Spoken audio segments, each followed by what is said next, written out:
देखिए समझिए, ये बहुत ही अच्छा क्वेश्चन है, जानबूझ के मैंने अच्छे अच्छे क्वेश्चंस लिए हैं। Which set of ions exhibit specific colours. आपको सबके एटॉमिक नंबर दिए हुए हैं, देखो। अब कह रहा है भाई बताओ यार, ये कलर कौन से वाले, मतलब ये सबका एटॉमिक नंबर दिया, कलर बताओ कलर। तो आपको पता होना चाहिए कलर के पीछे कॉन्सेप्ट क्या है। देखिए, जब भी आपसे कोई कलर की बात करेगा, आपको देखने होते हैं अनपेयर्ड इलेक्ट्रॉन, ठीक है।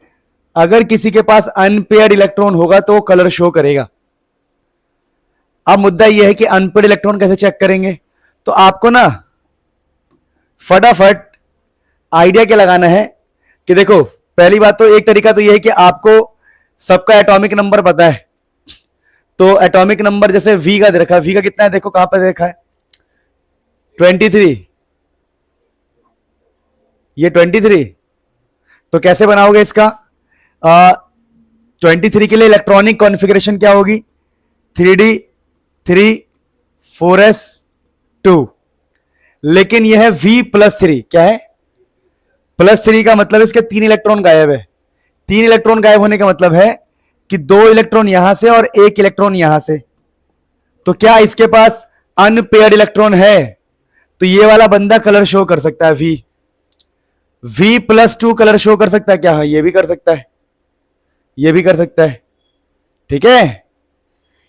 आप देखो ना, क्योंकि आप मेरी बात को समझो, आप समझो कि आपके पास है V, तो V का कितना होता है 3D3 4s2, हमारे पास है V+3।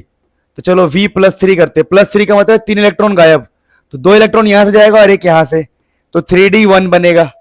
फिर अगला वाला है V+2, तो जब आप V+2 करोगे, +2 का मतलब है सिर्फ ये 2 इलेक्ट्रॉन जाएंगे। अच्छा मैंने गलत किया ना, sorry sorry sorry, I have done a mistake. पता है क्या, इलेक्ट्रॉनिक कॉन्फ़िगरेशन में ये क्वेश्चन देखो एक बार बताऊं, तो अनपेयर्ड इलेक्ट्रॉन देखना है, V देखो, V 3D3 4s2। अब मुझे करना है V का +3 मतलब 3 इलेक्ट्रॉन गए, तो 2 यहां से और 1 यहां से, तो 3D2। तो ये जो 3D2 का मतलब हो गया आपका 1 2 3 4 1 2, मतलब मैंने 5 डब्बे बनाए, उसमें भरने कितने हैं हमें, 2 इलेक्ट्रॉन भरने हैं, तो अनपेयर्ड इलेक्ट्रॉन है, तो ये तो कलर शो करेगा। अब इस वाले को देखो, +2 का मतलब क्या है, V+2 का मतलब क्या होगा कि आपके 2 इलेक्ट्रॉन गायब है, तो 3D क्या हो जाएगा 3, आपके 2 इलेक्ट्रॉन सिर्फ गायब है, यानी इसका क्या होगा D में 3, 1 2 3, तो इसके पास भी अनपेयर्ड इलेक्ट्रॉन है। अब इसका देखो Fe+3, तो आयरन का होता है 26 मतलब 3D6 4s2, और +3 का मतलब है 3 इलेक्ट्रॉन गायब है, 3 मतलब 2 यहां से 1 यहां से, 3D5, तो इसके पास है 5 अनपेयर्ड इलेक्ट्रॉन। समझ में आया, यानी कि अगर इन लोगों के पास अनपेयर्ड इलेक्ट्रॉन है तो ये DD ट्रांजिशन कर सकते हैं ना एक तरह से, तो हम कहेंगे हाँ भाई ये कलर शो करेंगे। अगर आप इन सब में चेक करोगे ना, तो आपको देखो यहां पर मिलेंगे पेयर्ड इलेक्ट्रॉन, तो ये कलर शो नहीं कर सकता, समझे मेरी बात को। वैसे आपको इन सबको चेक करोगे तो आपको मिलेंगे पेयर्ड इलेक्ट्रॉन, क्या मिलेंगे, तो हमें कलर के लिए अनपेयर्ड इलेक्ट्रॉन देखना होता है। आप इसे नोट कीजिए, फिर हम आगे बढ़ते।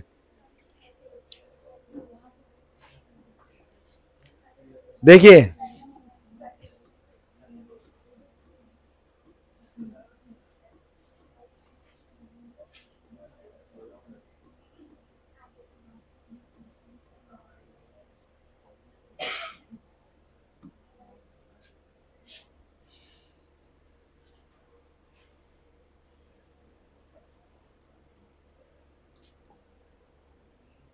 ये करो फटाफट, अच्छे अच्छे क्वेश्चन करते हैं, पहले करो।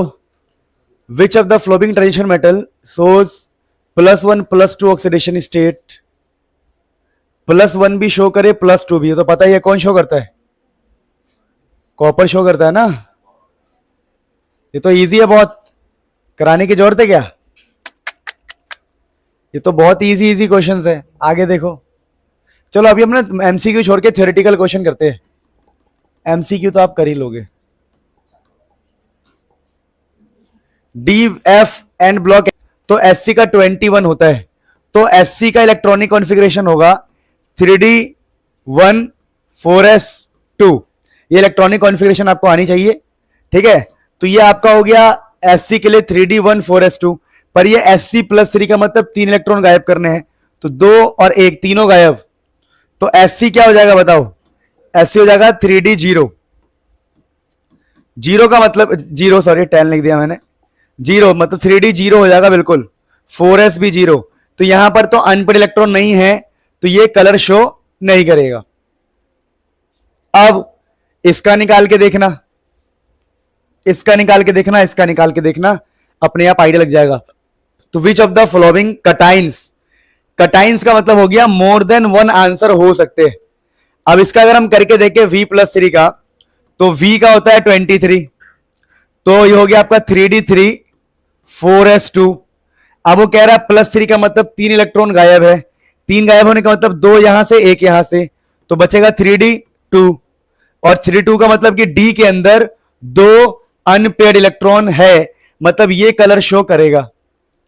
अब Ti+4 का करते हैं, Ti का कितना है देखो 22, और 22 मतलब 3D2 4s, 22 का मतलब क्या है 3D2 4s2। अब वो कह रहा है Ti+4, +4 का मतलब है ये भी गया और ये भी गया, तो D में कितने हो गए? 0, 0 मतलब अनपेड इलेक्ट्रॉन नहीं है, तो ये कलर शो नहीं करेगा। Mn का आप खुद करके देखना, ठीक है, Mn कलर शो करेगा, Mn+2 करेगा। तो ऐसे क्वेश्चन बड़े फेमस होते हैं कलर वाले। आप इन क्वेश्चंस का कॉन्सेप्ट को ध्यान रखना कि जब भी आपको कलर देखना हो अनपेड इलेक्ट्रॉन, एक बार ऑल क्लियर लिख। अब मेरे दोस्तों अगर हम इस क्वेश्चन को डिस्कस करें, तो क्वेश्चन कह रहा है zinc salts are white while copper salts are coloured. कह रहा है देखो एक हमारे पास है जिंक और एक है हमारे पास कॉपर, तो जिंक जो होता है वो होता है 3D10 4s2। देखिए आपको इलेक्ट्रॉनिक कॉन्फ़िगरेशन तो आनी चाहिए, मैंने अपने लेक्चर्स में कराया है। और कॉपर का पता है कितना होता है? कॉपर का है 3D10 4s1, ये जिंक है और ये क्या है? कॉपर। अब कह रहा है जिंक+2, तो जिंक का +2 क्या बनेगा दोस्तों? 3D10 4s0। अगर हम कॉपर का +2 बनाए तो ये बनेगा 3D9, क्योंकि यहां पर 1 और 10, तो एक यहां से जाएगा एक यहां से। तो आपको क्या देखने को मिलेगा कि जिंक+2 के पास अनपेयर्ड इलेक्ट्रॉन नहीं है, सारे पेयर्ड है, 3D10 है, पर यहां पर डी के अंदर क्या होगा? Unpaired electron. इसीलिए जो जिंक+2 का सॉल्ट है वो कलर हो कैसा होगा? व्हाइट। कैसा होगा ये? क्योंकि यहां पर अनपेयर्ड इलेक्ट्रॉन नहीं है, फुल्ली फिल्ड है। क्या ये? फुल्ली फिल्ड, और फुल्ली फिल्ड वाले व्हाइट होते हैं। कैसे होते हैं? व्हाइट। और कॉपर+2 जो है उसके पास अनपेयर्ड इलेक्ट्रॉन है, तो ये क्या होगा? Coloured. This is the reason you आपको एग्जाम में ऐसे एक्सप्लेन करना है, it is fully filled so it is white, it has unpaired electron so it is coloured. क्या क्वेश्चन समझ में आता है? तो प्लीज कॉन्सेप्ट को नोट करेंगे, और ठीक है, और सारे बच्चे एक बार ऑल क्लियर लिख देंगे, जितने भी मेरे प्यारे प्यारे बच्चे मुझे देख रहे हैं। वेरी गुड विनीता रावत, नवजोत, रितु, शाबाश बेटा, धूम मचा दिया। डीडी ट्रांजिशन, खुशबू, क्या बात है। Navjot you are very active, शाबाश बेटा।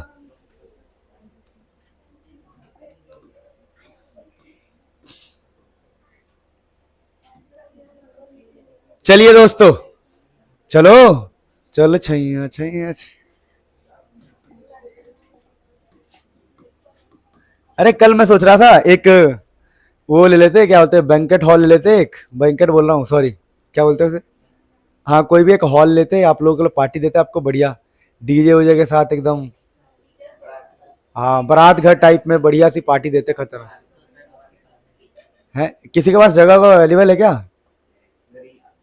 है, वो तो है, वही तो कह रहे हैं, है सही बात है।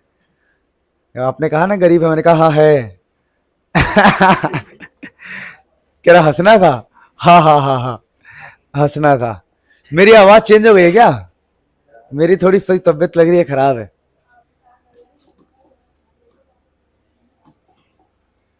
स्टार्ट करते हैं।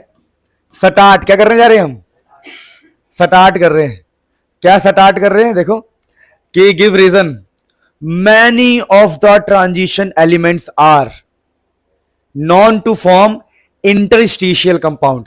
अब देखिए बहुत सारे ट्रांजिशन एलिमेंट्स इंटरस्टिशियल कंपाउंड बनाते हैं। देखिए इंटरस्टिशियल कंपाउंड का क्या मतलब होता है दोस्तों, कि आपके पास ना ऐसे, आपके पास ऐसे, ये आपके मान लीजिए ये आयरन है, आयरन, तो इनके छोटे छोटे जो गैप होते हैं, छोटे छोटे छिद्र, क्या बोलते हैं इसको? छिद्र, वैकेंट स्पेस। इस स्पेस में आके कार्बन, बोरोन, नाइट्रोजन, हाइड्रोजन, ऐसी छोटे मोटे एटम जाके घुस जाते हैं। ये जो इनको बोलते हैं हम इंटरस्टिशियल स्पेस।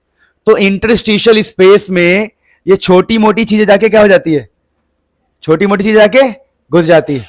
तो हम कहते हैं अच्छा ये इंटरस्टिशियल कंपाउंड बनाएंगे। क्या बनाएंगे? Interstitial compound. तो many of the transition elements are known to form interstitial compound.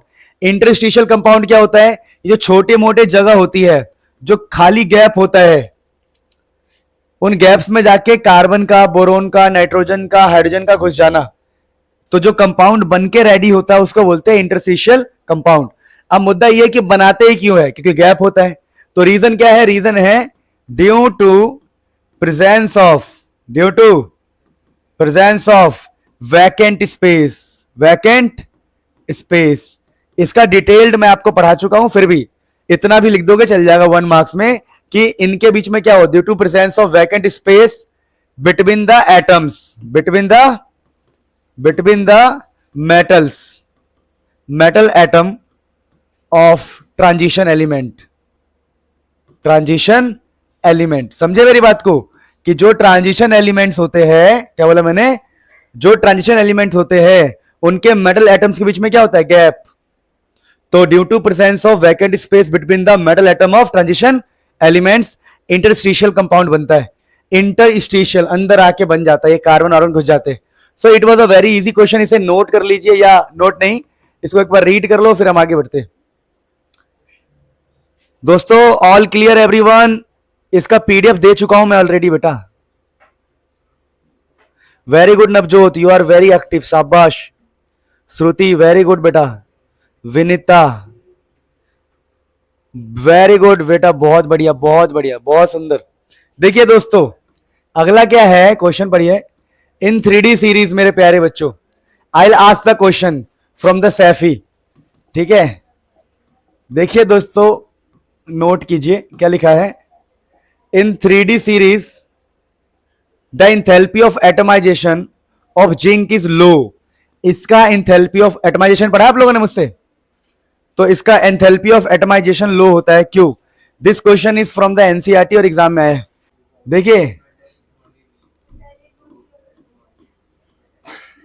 Start करते हैं, सुनो ध्यान से दोस्तों। लिखा है इन 3D सीरीज, बहुत बढ़िया क्वेश्चन है, इंपॉर्टेंट एनसीईआरटी का। स्कूटी से लेके जिंक तक, Sc to zinc, the enthalpy of atomisation of Zn is low.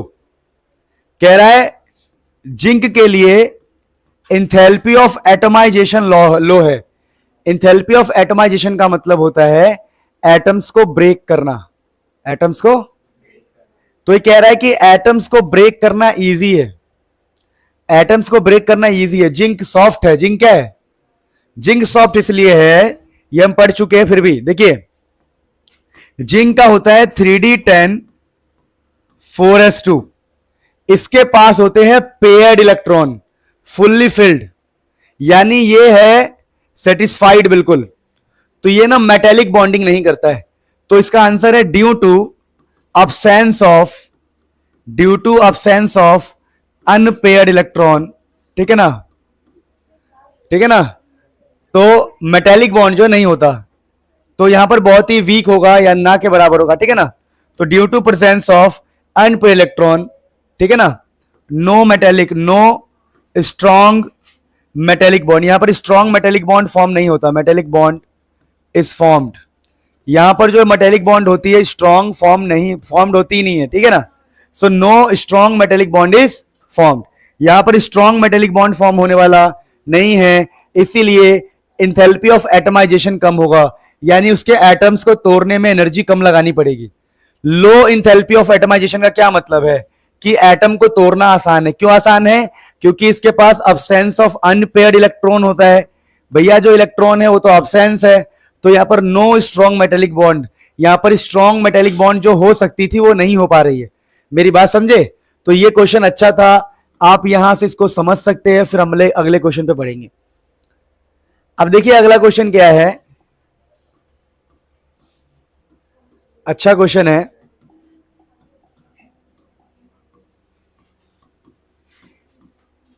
Note कीजिए। अब इस क्वेश्चन को देखिए दोस्तों, क्वेश्चन लिखा हुआ है give reason and select one atom ion which will have, start करने को कहना था मुझे, नहीं स्टार्ट कीजिए। क्वेश्चन लिखा है give reason and select one atom ion which will exhibit following property. कह रहा है इन दोनों में से डायामैग्नेटिक कौन होगा। अब देखिए डायामैग्नेटिक वो होता है जिसके पास होता है पेयर्ड इलेक्ट्रॉन। क्या होता है? पेयर्ड। तो अगेन इस पूरे चैप्टर में इलेक्ट्रॉनिक कॉन्फ़िगरेशन का खेल है। अगर दोस्तों आप इलेक्ट्रॉनिक कॉन्फ़िगरेशन करोगे, चलो आप ये करो एक बार, ये दोनों इस क्वेश्चन को करके दिखाओ, मेरे बच्चे परफॉर्म करो। खुशी बहुत बढ़िया यार, बच्चे ने धूम मचा दिया है, कसम से मजा आ गया। They are the real heroes. शाबाश, ऐसी पढ़ो बेटा। स्टार्ट करते। देखो दोस्तों अगर हम क्वेश्चन को डिस्कस करें तो लिखा है कि भैया देखो डायामैग्नेटिक के लिए आपको पेयर इलेक्ट्रॉन देखने हैं, तो इसके पास आपको पता देखो Sc+3 ना। देखिए अगर मैं Sc की बताऊं तो ये होता है 3d1 4s2। अब ये Sc+3 पता है क्या हो जाएगा? 3d0। तो इसके पास पेयर्ड ही होगा, क्योंकि देखो इसका समझना, इसका जो कॉन्फ़िगरेशन होता है अगर आपको याद हो थोड़ा बहुत भी, देखो इसका कॉन्फ़िगरेशन क्या होता है। आर्गन के बाद 3d1 4s2 दोस्तों, और Sc+3 की बात चल रही है तो ये हो जाएगा आर्गन 3d0। तो बताओ आर्गन के पास तो नोबल गैस है, नोबल गैस मतलब पेयर्ड। क्या ये? पेयर्ड। तो इसके पास पेयर्ड इलेक्ट्रॉन है, तो ये डायामैग्नेटिक होगा।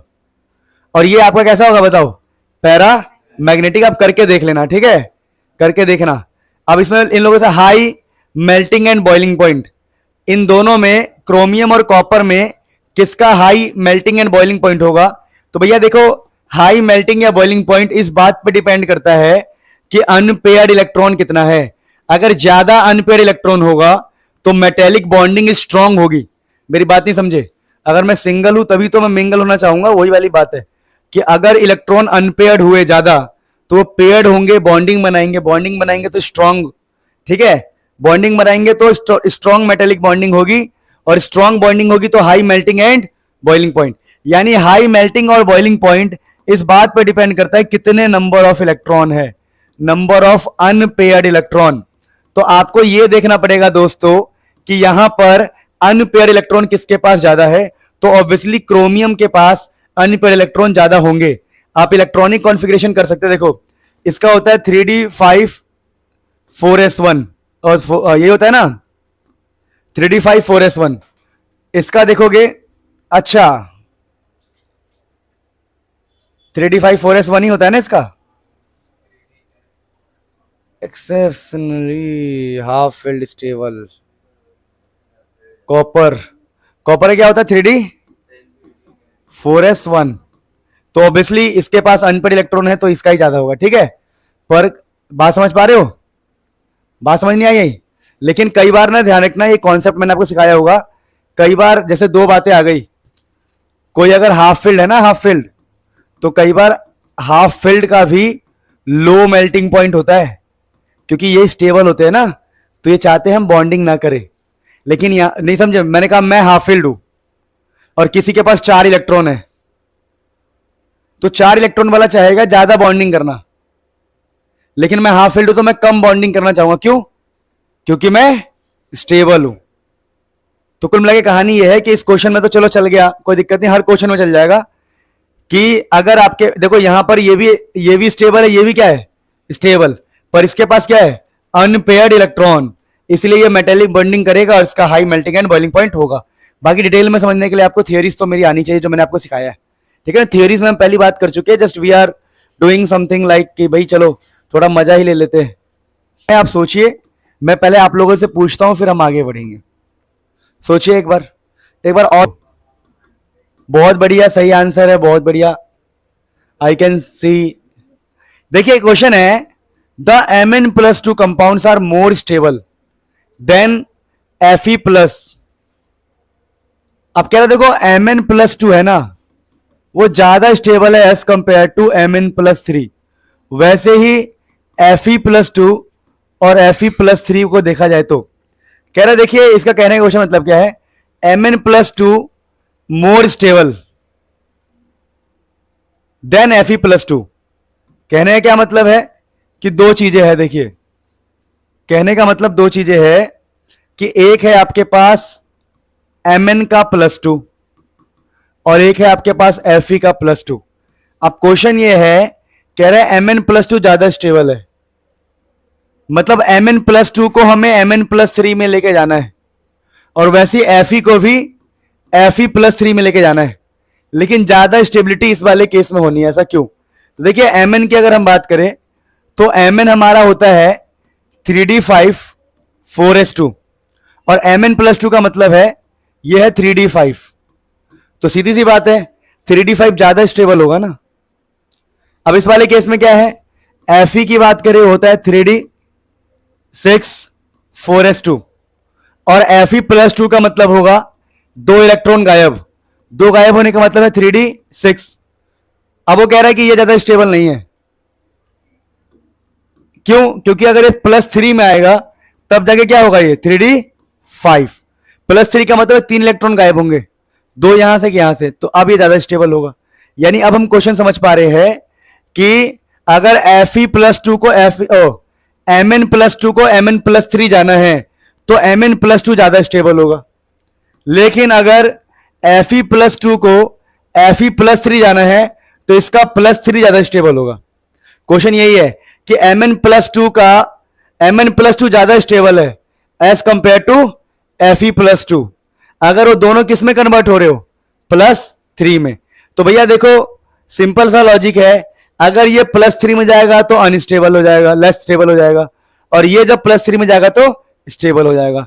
तो एग्जाम में आपको ऐसे लिख के आना है कि because Mn+2 is 3d5 half filled so it is stable and Fe+2 is 3d5 half filled नहीं है तो लेस स्टेबल। तो ऐसे कहानी लिख के आना है। अगला ये क्वेश्चन हम कर चुके हैं बेटा इसी में, और ये क्वेश्चन देखो क्या लिखा है, Sc+3 इज कलरलेस। जो Sc का +3 कलरलेस है, रीजन क्या है, fully filled stable configuration, noble gas stable configuration. कर चुके हैं ना हम कितनी बार। लिखा है Ti+3 is coloured. Ti+3 coloured क्यों है, क्योंकि इसके पास है अनपेयर्ड इलेक्ट्रॉन। तो ये कहानी आपको पता होनी चाहिए, वेरी बेसिक थिंग्स है, ये तो हर किसी को आता है। अब देखिए आगे बढ़ते हैं। आगे देखो, ये देखो एक क्वेश्चन हम कर चुके हैं, describe the reaction involve in preparation of potassium dichromate from chromite ore. कर चुके हैं हम लोग। ये थ्योरेटिकल क्वेश्चन है, 3 स्टेप में हुआ था। पहले क्रोमाइट ओर को हमने क्या बनाया था, याद है आप लोगों को, फिर KCl KOH डाला था, फिर बाद में हमने KCl डाल के लास्ट में, ये सब याद होना चाहिए आपको। अच्छा अगला ये गिव रीजन में अगर और बातें करें हम, तो गिव रीजन में क्वेश्चन देखो बढ़िया बढ़िया है। मतलब मैं आपको ये एहसास दिला रहा हूं कि चीजें आपने मुझसे बहुत बेहतर तरीके से पढ़ ली, अब आपको अप्लाई करना आना चाहिए। प्रैक्टिस आप लोगों ने किया नहीं किया होगा। ये ई बुक इतना बढ़िया ई बुक है, मैंने 4 महीने लगा के बनाया इसको। 4 महीने, आप सोच भी नहीं सकते मैंने कौन कौन सी कहां कहां से पेपर इकट्ठा करके बनाया है। अब इस मेहनत का फल आप लोग खुद पाएंगे ना मेहनत करके। देखिए लिखा है give reason for the following, the enthalpies of atomisation of transition elements are high. Enthalpy of atomisation high है क्योंकि हम जब एटम्स को ब्रेक करने जाएंगे तो हमें ज्यादा एनर्जी देनी पड़ेगी। पर क्यों? क्योंकि इनके पास होता है अनपेयर्ड इलेक्ट्रॉन। अनपेयर्ड इलेक्ट्रॉन के कारण ये लोग करते हैं स्ट्रॉन्ग मेटेलिक बॉन्डिंग, और स्ट्रॉन्ग मेटेलिक बॉन्डिंग कारण इनका मेल्टिंग पॉइंट हाई होता है, बॉइलिंग पॉइंट हाई होता है, ये इनका एंथैल्पी ऑफ एटमाइजेशन हार्ड होता है। हाई होता है, बताया था सब बढ़िया से, मैंने सब बढ़िया से पढ़ा हमने। फिर लिखा है the transition metals and many of their compound act as a good catalyst, वो कैटलिस्ट की तरह बिहेव करते हैं because they can show variable oxidation state. और ऊपर से बताया था सब मैंने, इसके तो बहुत रीजन लिखवाए हैं, तो एक रीजन ये है वेरिएबल ऑक्सीडेशन स्टेट, ठीक है ना, वेरिएबल ऑक्सीडेशन स्टेट मेरे प्यारे बच्चों। फिर अगला क्वेश्चन है the E not value for the Mn+3 से Mn+2 couple is much more positive than Cr+3 से Cr+2। मतलब क्या है, कह रहा है कि Mn+2 से Mn+3 बोला है, क्या बोला है, +3 से +2 ना, तो कह रहा है कि Mn का जो +3 है उससे +2 जाने पर वैल्यू पॉजिटिव आ रही है। देखिए पॉजिटिव आने का मतलब है कि मजा आ रहा है, क्या आ रहा है, मजा आ रहा है, ठीक है ना, मजा आना है। क्यों, देखो अगर आप Mn को देखोगे तो Mn जो होता है 3d5 4s2 होता है, और Mn+3 का मतलब है 3 इलेक्ट्रॉन निकल चुके हैं। 3 इलेक्ट्रॉन निकलने का मतलब पता है आप लोगों को, पता है,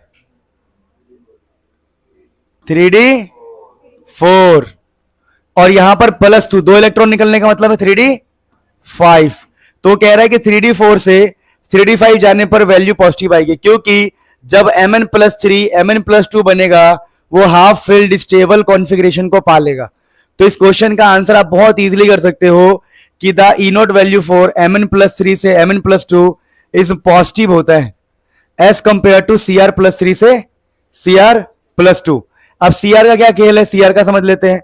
देखिए क्वेश्चन हम कर चुके हैं, तो अगर आप Cr को देखोगे तो 3d5 4s1 होता है, और Cr+3 का मतलब पता है क्या है, +3 का मतलब है 3 इलेक्ट्रॉन निकल गए, तो एक यहां से और 2 यहां से, तो ये बन जाएगा 3d3। तो कह रहा है कि जो Cr कहां गया, वो कह रहा है कि जो हमारा Cr+3 से Cr+2 है इसकी वैल्यू ज्यादा पॉजिटिव नहीं है। क्यों भाई, Cr+2 में ऐसा क्या है, देखिए Cr+2 का मतलब पता क्या होगा, +2 का मतलब है एक इलेक्ट्रॉन यहां से और एक इलेक्ट्रॉन यहां से, तो बनेगा 3d4। आया कोई, सुनो पहले सुन लेते हैं, देखा जाएगा, रुको। तो Cr+3 से Cr+2 आने में जो वैल्यू है वो कम पॉजिटिव है। क्यों, क्योंकि भैया 3d3 होता है स्टेबल, इसको बोलते हैं T2g हाफ फिल्ड स्टेबल। आ रहा हूं, बोलो रुको, T2g हाफ फिल्ड स्टेबल, क्या बोलते हैं इसको, T2g हाफ फिल्ड स्टेबल। अगर T2g हाफ फिल्ड है, वो पहले से स्टेबल है, तो वो 3d4 क्यों चाहेगा, समझ में आया। इसीलिए क्रोमियम का सॉरी Mn का +3 से Mn+2 में फायदा है, पर इसके +3 से +2 में क्या है, घाटा। जो पहले से स्टेबल है वो लेस स्टेबल हो जाएगा। तो अगला वाला क्वेश्चन आप खुद से कीजिए। Z21 ना क्या करता है, इसका 3d3 और 21 का होता है 3d1, समझिए, इसका होता है 3d1 4s2। तो ये करता है क्या, ये बंदा ना क्या करता है, ये बंदा खुश हो जाता है, अपने आप को सिर्फ +3 में ले जाता है। तो इसके पीछे क्या रीजन है, तो हम बोलेंगे, देखिए जेड का जो हमारा स्कैंडियम है 21, वो अपने आप को +3 में कन्वर्ट करके आर्गन जैसा स्टेबल बन जाता है, आर्गन जैसा, क्योंकि देखो ये इसका 21 है एटॉमिक नंबर, और इसने 3 इलेक्ट्रॉन खो दिए, तो क्या हो जाएगा 18। 18 मतलब नोबल गैस। तो स्कैंडियम जो है खुद को नोबल गैस बना के खुश रहता है, इसलिए वो अलग अलग ऑक्सीडेशन स्टेट शो नहीं करता, वेरिएबल, ज्यादा घूम फिर नहीं करता। तो रीजन क्या मैंने लिखवाया था, because scandium becomes Sc+3 and becomes stable, इसलिए वो वेरिएबल ऑक्सीडेशन स्टेट शो नहीं करता। क्या बात समझ में आ गई आप लोगों को, कोई दिक्कत नहीं। तो ऐसे ही हम शानदार क्वेश्चन कर रहे हैं, ठीक है। इस देखो स्टार्ट करते हैं, कहानी है, इसका क्वेश्चन हम कर चुके हैं, ये भी बड़ा आसान होता है। सिमिलरिटीज क्यों होती है, हॉरिजॉन्टल सिमिलरिटीज क्यों होती है, रीजन क्या, वही सिमिलर साइज इनके हो जाते हैं, ठीक है। तो ये सब छोटे मोटे क्वेश्चंस आपको लेक्चर में मिल जाएंगे। ये देखिए अगला है डिस्क्राइब द प्रिपरेशन। लो भैया 2023 का है, जो लोग कहते नहीं आता ये सब, जो लोग बेवकूफ कहते हैं कि नहीं आता, देखो ये रहा, describe the preparation of potassium dichromate from sodium chromate and potassium chloride, ये हम कर चुके हैं, ठीक है, हम पोटेशियम डाइक्रोमेट बना चुके हैं। दूसरा क्या है, KMnO फ्रॉम K2MnO4, ये भी बता चुका हूं मैं, सारे रिएक्शन से लिखवा चुका हूं थ्योरी में। मतलब आप कुछ भी पढ़ोगे तो लेवल 1, हमने अभी लेवल 1 पढ़ा है चीजों का, अभी तो आपको कितना कुछ करवाना है भगवान ही जाने। देखो, why cobalt stable is aqueous solution but in presence of complementary agent it is easily oxidised. अब सोचो, कोबाल्ट +2 इज स्टेबल। अब इस क्वेश्चन का आंसर भी कैसे पता लगेगा हमें पता है, इलेक्ट्रॉनिक कॉन्फ़िगरेशन से। देखो भाई, कोबाल्ट का +2 में क्या हो रहा है ऐसा, चलो खुद से करो ये वाला क्वेश्चन। जब भी आपको स्टेबल स्टेबल देखना है, आपको क्या समझ में आया ना। वैसे कार्बन मोनोऑक्साइड इन सब के बारे में आपको उनमें पता लग जाएगा जब आप पढ़ोगे कोऑर्डिनेशन केमिस्ट्री, ठीक है, सिनर्जिक इफेक्ट, वो अभी अगले चैप्टर से जुड़ा हुआ क्वेश्चन है ये, फिर भी अभी भी आंसर कर सकते हैं, ठीक है, पर अगले चैप्टर में बताऊंगा ये वाला बढ़िया से, सिनर्जिक इफेक्ट ये सब। अगला क्वेश्चन देखिए क्या लिखा है, explain the reason about the following, there is in general increase in density of element. Density क्यों बढ़ रहा है, सोचो, डेंसिटी होता है मास अपन में वॉल्यूम, पता है, डेंसिटी होता है मास अपन में, अब वॉल्यूम घटेगा तो डेंसिटी बढ़ेगा। क्या बात है, समझ में आया। पता ना आपको, वॉल्यूम घटता है, छोटे होते रहते हैं ना ये लोग, साइज हल्का हल्का घटता रहता है ना, हल्का हल्का, तो ये तो रीजन आप लिख सकते हो, कोई प्रॉब्लम नहीं है। अगला क्या है क्वेश्चन की, there occurs much more frequent metal metal bonding. भैया मेटल मेटल बॉन्डिंग क्यों होती है, अनपेयर्ड इलेक्ट्रॉन। तो यार आप खुद सोचो ना यार, क्या है ये सब, मतलब कितना वो है। लिखा है answer the following questions, question है write the element which shows maximum number of oxidation state. देखिए मैक्सिमम नंबर Mn का होता है, आपको पता होगा, +7 तक जा सकता है इसका, बोलो कैसे, 3d5 4s2, 7 अनपेयर इलेक्ट्रॉन है, समझे। बॉन्डिंग में कौन पार्टिसिपेट करता है, पेयर्ड की अनपेयर, तो जिसके पास सबसे ज्यादा अनपेयर्ड इलेक्ट्रॉन होगा वही तो होगा, तो ये Mn होता है। मतलब पेयर्ड भी डोनेट हो सकते हैं डायरेक्टली, ऐसी कोई बात नहीं है, ठीक है, पर आमतौर पर अगर हम बात कर रहे हैं तो, ठीक है, मतलब यहां पर होता है क्या, मैं बता रहा हूं आपको, डी की बात करो मैं, डी में होता है 3d5, तो ये सारे पार्टिसिपेट करते हैं, 4s2 ये भी पार्टिसिपेट करता है, थियरी में पढ़ाया ना मैंने आप लोगों को बढ़िया से। फिर which element has the highest melting point, देख लेना भाई, जिसको जो अच्छा लगे आपको कर लेना, किसका मेल्टिंग पॉइंट हाईएस्ट होगा, जो स्टेबल ना हो और अनपेयर्ड इलेक्ट्रॉन सबसे ज्यादा हो। ये भी ध्यान रखना है कि स्टेबल ना हो, अगर मैं स्टेबल हूं तो मैं बॉन्डिंग क्यों करूंगा, मेरी बात समझे। तो स्टेबल चीजें बॉन्डिंग नहीं करती है, ये ले जाओ भाई, यहां लगा लेना यहां, ठीक है, स्टेबल चीजें बॉन्डिंग नहीं करती। तो इस क्वेश्चन का आंसर मैं आपके ऊपर छोड़ता हूं, दो बातें देखनी है ध्यान में हमेशा, अनपेयर्ड इलेक्ट्रॉन भी हो उसके पास और वो स्टेबल भी ना हो। अगर स्टेबल होगा तो बॉन्डिंग नहीं करेगा, बॉन्डिंग नहीं करेगा तो मेल्टिंग पॉइंट क्या होगी, लो। तो दो बातों का ध्यान रख के इस क्वेश्चन का आंसर करना, ठीक है। अब अगला क्वेश्चन है, which element shows only +3, Sc। Sc सिर्फ +3 शो करता है। देखिए मैं चाहूं तो हर क्वेश्चन का आंसर लिख सकता हूं, पर टाइम क्यों वेस्ट करना जब आप पहली से चीजों को अच्छे खुद से कर सकते हो ना आप लोग, आपको खुद के भी तो मेहनत करनी पड़ेगी। फिर लिखा है which element is a strong oxidising agent in +3 oxidation state and why. आपको मैंने आपको इसका आंसर मैं करा चुका हूं Cr को लेके, अगर याद हो थोड़ा दिमाग लगाना कि देखिए Cr+3 लिखवाया होगा, Cr+3 क्या है, ऑक्सीडाइजिंग होता है ना शायद। ये कैसे करेंगे लोग, ऑक्सीडाइजिंग एजेंट जो दूसरों को ऑक्सीडाइज करे खुद को रिड्यूस करे, नहीं, Cr नहीं है, Cr इज रिड्यूसिंग। आपको देखना पड़ेगा ऑप्शन में, तो आपके पास हो सकता है Mn+3, यस। अगर हमारा Mn का +3 है तो Mn+3 हमेशा चाहेगा Mn+2 बनना, तो हम बोलेंगे which element is strong oxidising agent. Oxidising agent कौन होता है, ऑक्सीडाइजिंग एजेंट वो होता है जो दूसरों को ऑक्सीडाइज करे और खुद को रिड्यूस। तो Mn+3 अपने आप को Mn+2 में ले जाना चाहता है, इसीलिए क्या है ये ऑक्सीडाइजिंग एजेंट, क्योंकि खुद को क्या कर रहा है, खुद को रिड्यूस। अरे क्वेश्चन कर चुके हैं हम Cr और Mn वाला। Cr इज रिड्यूसिंग, अगर याद हो तो आपको, और Mn इज ऑक्सीडाइजिंग। किया हम लोगों ने ये, ऑब्वियसली हम लोगों ने किया यार, we have done lots of thing, है ना। यानी अगर मैं आपको बताऊं ना तो ऑलमोस्ट सारे क्वेश्चन आप कर सकते हो और आपको घर पे जाके करना भी चाहिए। अगर कोई इक्का दुक्का क्वेश्चन अगर आपसे नहीं हो रहा तो समझ जाना उसका लिंक अगले चैप्टर से है, कोऑर्डिनेशन से, ठीक है। तो कहानी बड़ी सिंपल है। फिर अगला क्वेश्चन पढ़िए, क्या लिखा है, count Ti4 is more stable then Ti2 and Ti, कैसे भाई, करके देख लेते हैं। तो हम बोलेंगे Ti स्कूट T22 होता है, कितना होता है, यानी 3D2 4S2। अब वो कह रहा है कि Ti का +4 ज्यादा स्टेबल होगा, क्योंकि जब Ti अपना +4 रूप दिखाएगा तो ये आर्गन बन जाएगा। क्या बन जाएगा, इसके सारे गायब होते ही आर्गन बन जाएगा। आर्गन एक नोबल गैस है। तो बताओ क्या हम सारे क्वेश्चन को इलेक्ट्रॉनिक कॉन्फ़िगरेशन से कर पा रहे हैं? हाँ जी। और सोचो ये तो हमारा पहली बार हम पढ़ रहे, लेवल 1 है। जब हम इन सब चीजों का लेवल 2 पढ़ेंगे, मतलब आगे और भी बढ़िया से पढ़ेंगे, रिवीजन करेंगे, तो कितना बेहतर हो सकता है अगर आप ध्यान दो तो। मैं एक छोटी सी बात हमेशा बोलता हूं कि रिजल्ट एक्चुअली में ऐसा नहीं होता कि रिजल्ट कोई और बनाएगा आपको, आपका रिजल्ट कोई और बनाएगा, या फिर रिजल्ट लास्ट के 1 महीने में डिसाइड होगा। एक्चुअली हर दिन आप अपना रिजल्ट लिख रहे हो। जो हाथ में आपके कागज आएगा, वो जो रिजल्ट आएगा ना, रिजल्ट, वो आप आज से ही लिखना स्टार्ट कर रहे हो।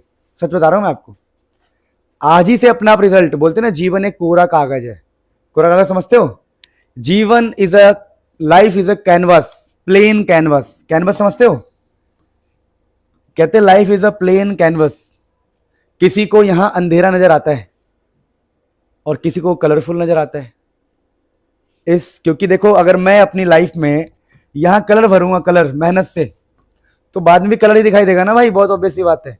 और मैं अगर काला पेन पकड़ के इसमें काला काला भरते रहूं तो कुछ भी अंधेरा ही दिखाई देगा। It's very simple.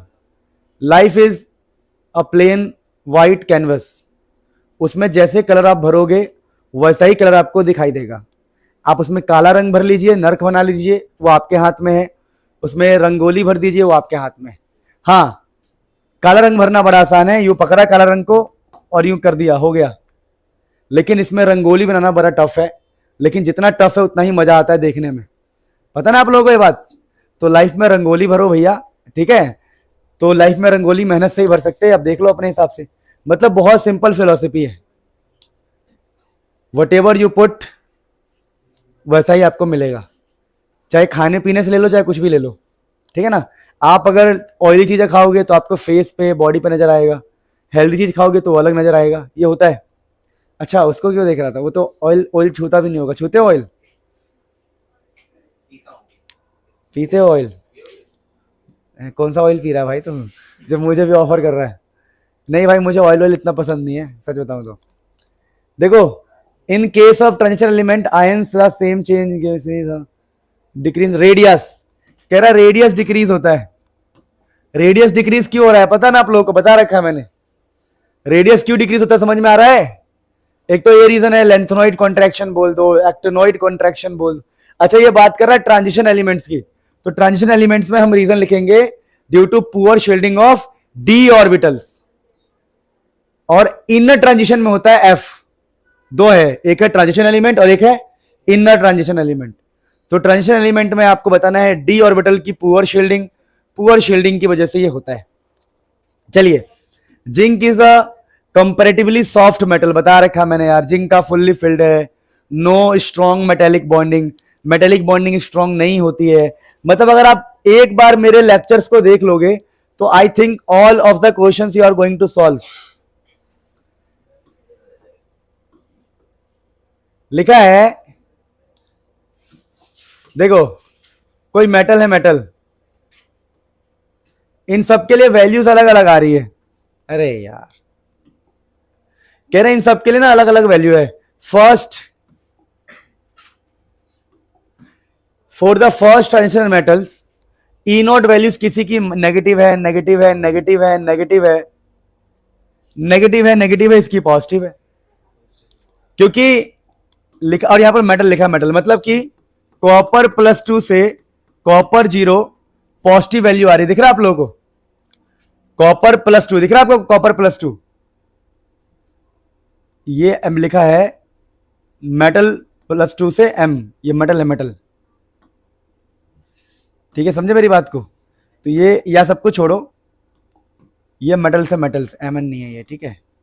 ये मेटल्स दिया हुआ है कि जो मेटल्स की वैल्यू, एम फॉर मेटल्स, कि जब मेटल्स +2 से मेटल्स एम में बनेंगे तो इनकी जो वैल्यूज है कॉपर के लिए पॉजिटिव है, बाकी के लिए नेगेटिव है, क्योंकि भाई कॉपर +2 से कॉपर 0 ज्यादा स्टेबल होगा।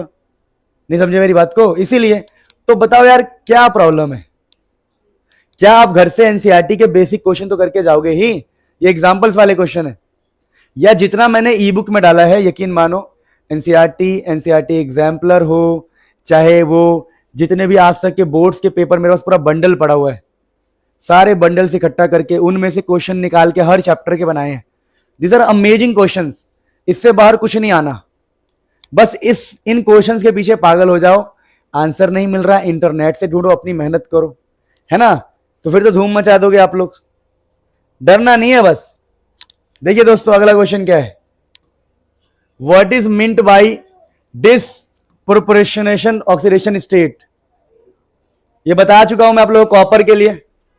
जो ये कॉपर हमारा होता है +2 वाला, सॉरी +1, सारे बच्चे ध्यान देंगे, कॉपर प्लस जो होता है, कॉपर 0 और कॉपर +2 में जाता है, और इसको हम बताया था ना ये, तो ये होता है गिव एग्जांपल भी दे दिया हमने। What is meant by disproportionation? जब एक का ही रिडक्शन हो और एक का ही क्या हो, when same elements gets reduced and same element gets oxidised. ठीक है, आप इसको एक बार नोट कर लो या याद कर लो, समझ लो, फिर अभी एक बार ऑल क्लियर लिख देंगे सारे बच्चे, काफी देर से मैं पढ़ा रहा था। All clear everyone? Arun, Vanshika, Adiba, Khushboo, Ranjan, Shruti, कोमल,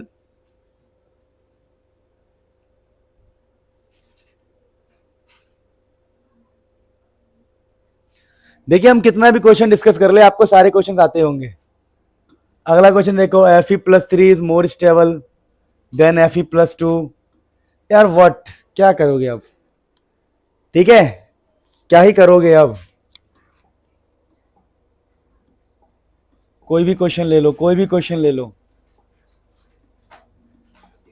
कोई भी क्वेश्चन ले लो, सारे कर दोगे यार, मैं देख लिया। कुछ चीजें नहीं आएगी।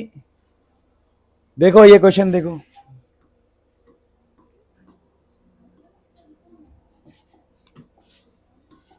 चलो कुछ एफ ब्लॉक के क्वेश्चन भी देख लेते। लिखा है what R F block elements? पता है ना क्या होता है? जिनके पास एफ ऑर्बिटल्स आते हैं, ठीक है, ये तो पता ही है। जिनका इलेक्ट्रॉन एफ ऑर्बिटल, जिनके एफ ऑर्बिटल की फिलिंग होती है तो एफ ब्लॉक एलिमेंट्स, जिनके अंदर, और फिर बोला है जेडर और एच एफ का सिमिलर प्रॉपर्टी है, लेंथोनॉइड कॉन्ट्रैक्शन, याद है? इवन जो पढ़ाया सेम टू सेम ही दिख रहा है।